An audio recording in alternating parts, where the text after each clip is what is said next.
ಆದ್ರೂ ನಿಮ್ಮ ಮುಪ್ಪಿನ ಕಾಲದಲ್ಲಿ ಅವನ್ ನಿಮ್ಮನ್ನೇನ್ ಸಾಕ್ಬೋದಾಗಿತ್ತು, ಅದನ್ನ ನೀವು ದುಡ್ಕೊಂಡು ತಿನ್ಬೋದು.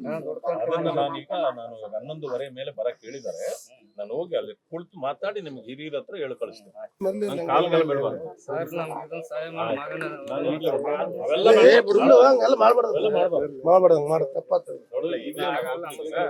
ಅವ್ರ 11:30 ನೋಡಪ್ಪ, ಮಗನನ್ನು ಕಳ್ಕೊಂಡಿದ್ದು ತಂದೆ ತಾಯಿಗೆ ಖಂಡಿತವಾಗಿಯೂ ನೋವಿರುತ್ತೆ, ಆಯ್ತಾ? ಮತ್ತೆ ಆ ಮಗು ಬರೋದಿಲ್ಲ.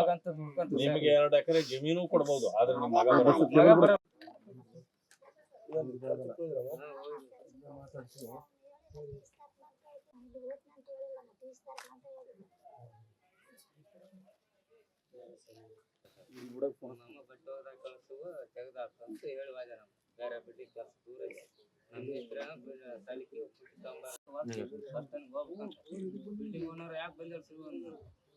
ಎಲ್ಲ ಸರ್ ಯಾರಿಲ್ಲ ಬೇಜಾರಾಯ್ತು ಬಂದು 2 ಗಂಟೆ ಸುಮಾರು ಟೈಮ್ ಫೋನ್ ಬಂದಿದೆ. ಅವಾಗ ಮತ್ತೆ ಕರ್ದಾರ ಸರ್ ಹೋಗ್ಯಾನ. ನನ್ ಮಂಗಳವಾರ ರಜೆ ಬೇಕಪ್ಪ, ಬುಧವಾರ ರಜೆ ಬೇಕಂತ ಹೋಗಪ್ಪ ಅಂದೆ. ಸರಿ ಅಂತ ಹೋಯ್ತಪ್ಪ. ಬುಧವಾರ ಮಧ್ಯಾಹ್ನ ಹೋಗಿ ಬಂದ ಬೆಳಿಗ್ಗೆ ನಮ್ಮ ಬಟ್ಟೆ ಹೋದಾಗ ಕಳ್ಸುವ ತೆಗ್ದಾಕ ಅಂತ ಹೇಳಿ ಹೋದ. ನಮ್ ಬೇರೆ ಬಿಟ್ಟು ಕೆಲಸ ದೂರ ಇದೆ. ನಮ್ಮ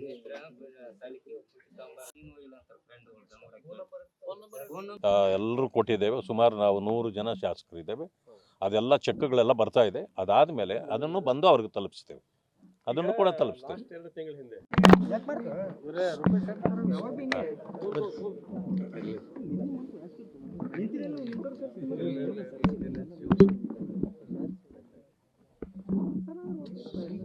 ನೋಡು, ಇದೊಂದು ಕುಗ್ರಾಮ. ಸರ್ಕಾರ ಬಹಳ ದೊಡ್ಡದಲ್ವೇ, ಅದರಿಂದ ಪಾಪ ಸರ್ಕಾರ ಏನಾದರೂ ಇಲ್ಲಿಗೆ ಬಂದರೆ ಅವ್ರಿಗೆ ಅಪಮಾನ ಆಗುತ್ತೆ.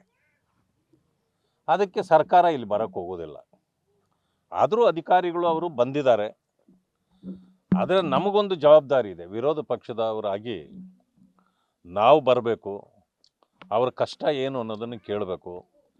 ಏನು ಸರ್ಕಾರ ಅವರಿಗೆ ಅನುಕೂಲ ಮಾಡಿದೆಯಾ ಇಲ್ಲ ಅನ್ನೋದನ್ನು ಮಾಡಬೇಕು. ಈಗಲೇ ನಾನು DC ಮೇಡಮ್ ಅವ್ರಿಗೆ ಮಾತಾಡಿದ್ದೇನೆ.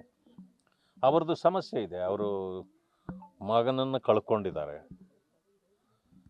ಇಲ್ಲಿ ಮನೆ ಕಟ್ಟಲಿಕ್ಕೆ ಅವ್ರಿಗೆ ಮನೆ ನೋಡಿ, ಸಣ್ಣದೊಂದು ಮನೆ, ರೂಮ್ ಅಷ್ಟೇ ಇದೆ. ಮನೆ ಒಂದು ಪಾಯ ಹಾಕಿದ್ದಾರೆ, ತಳಹದಿ ಹಾಕಿದ್ದಾರೆ, ಕಟ್ಟಲಿಕ್ಕಾಗಿಲ್ಲ. ಅದನ್ನು ನಾನು ಅವ್ರ ಹತ್ರ ಮಾತಾಡಿದ್ದೇನೆ. ಈಗ ಅದು ಜಮೀನು ಕೇಳಿದ್ದಾರೆ, ಅದನ್ನು ಕೂಡ ಈಗ ನಾನು ಹೋಗ್ತೇನೆ, ಮಾತಾಡ್ತೇನೆ DC ಅವ್ರಿಗೆ. ಅವ್ರ ಮಗನನ್ನು ಕಳ್ಕೊಂಡಾಗ ಈ ಊರಿನಲ್ಲಿ ಸ್ಮಶಾನವೇ ಇರಲಿಲ್ಲ, ಉಳ್ಲಿಕ್ಕೆ ಜಾಗ ಇಲ್ಲ. ಅದಕ್ಕೆ ಆ ತಾಯಿಯವರ ತವರು ಮನೆಯಲ್ಲಿ ಹೋಗಿ ಅವರನ್ನು ಕೊನೆ ಅಂತ್ಯಕ್ರಿಯೆ ಮಾಡಿದ್ದಾರೆ. ಸೊ ಇಂಥವೆಲ್ಲ ಆಗಬಾರ್ದು. ಇಂಥ ಕುಗ್ರಾಮಕ್ಕೆ ಒಂದಷ್ಟು ಸವಲತ್ತುಗಳನ್ನು ಸರ್ಕಾರ ಕೊಡಬೇಕು.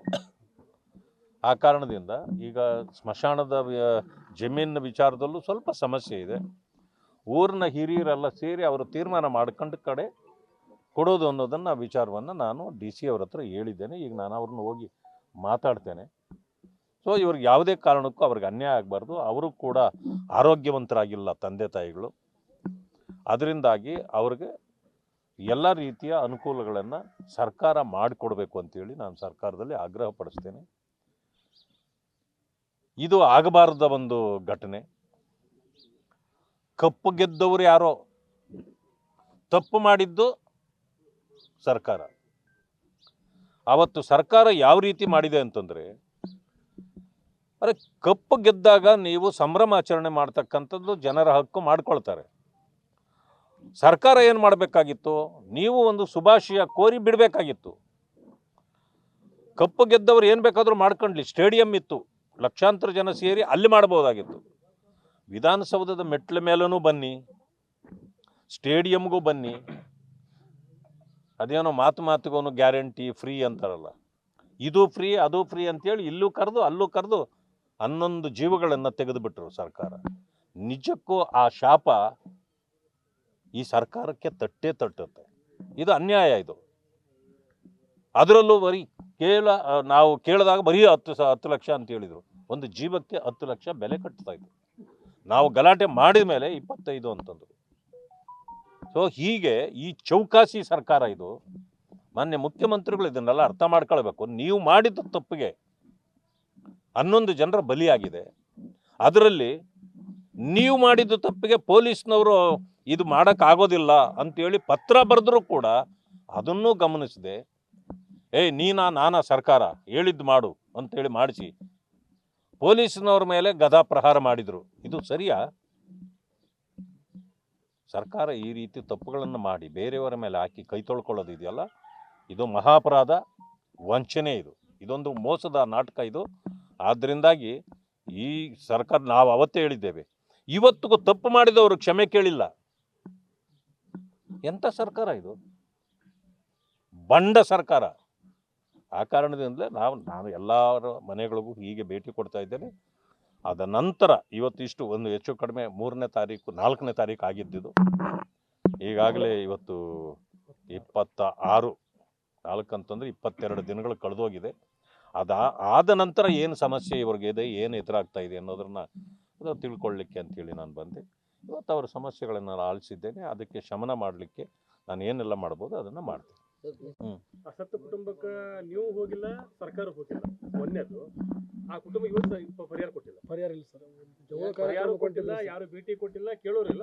ಇಲ್ಲಿ ನಾನು ಪರಿಶೀಲನೆ ಮಾಡಿಸ್ತೇನೆ. ಇವತ್ತು DC ಅವ್ರನ್ನ ಕೇಳ್ತೇನೆ, ಏನು ಪರಿಹಾರ ಕೊಟ್ಟಿದ್ದಾರಾ ಇಲ್ಲ ಅನ್ನೋದನ್ನು ಕೇಳಿ, ಅಲ್ಲಲ್ಲ ಅಥವಾ ಏನು ಮಾಡಿದ್ದಾರೆ, ವರದಿ ಏನು ಬಂದಿದೆ ಅವರಿಗೆ ನಾನು ಕೇಳಿ ಅದನ್ನು ಕೂಡ ಸಾಲ್ವ್ ಮಾಡಲಿಕ್ಕೆ ಪ್ರಯತ್ನ ಮಾಡ್ತೀನಿ.